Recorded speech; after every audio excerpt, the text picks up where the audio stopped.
Buyrak salomatligi uchun foydali mahsulotlar.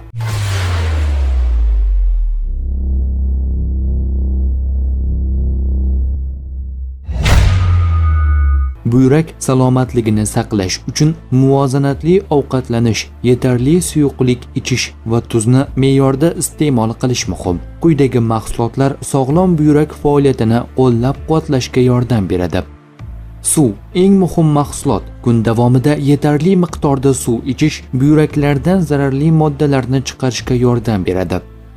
Kulikuva siydik yo'llari salomatligini qo'llab-quvvatlashi va ayrim siydik yo'li infeksiyalari xavfini kamaytirishga yordam beradi.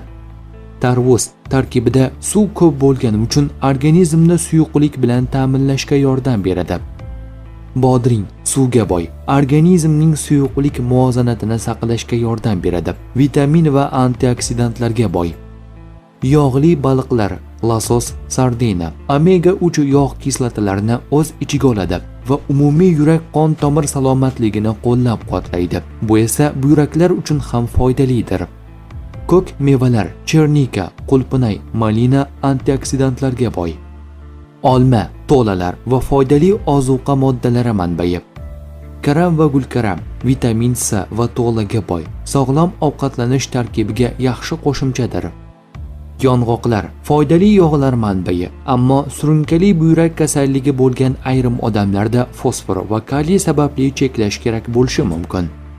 Buyrak uchun nimalarni cheklash kerak? Tuzni ko'p iste'mol qilmaslik, shirin gazli ichimliklarni ichmaslik, juda ko'p qayta ishlangan kolbasa, chips, fast food mahsulotlaridan tiyilish, me'yordan ortiq spirtli ichimliklarni iste'mol qilish, shifokor tavsiyasiz og'riq qoldiruvchi dorilarni tez-tez qabul qilish. Agar sizda buyrak toshi, surunkali buyrak kasalligi yoki buyrak faoliyati pasaygan bo'lsa, yuqoridagi mahsulotlarning ayrimlari siz uchun mos kelmasligi mumkin. Bunday holatda ovqatlanish rejasi nefrolog va dietolog tavsiyasiga ko'ra tuzilishi kerak.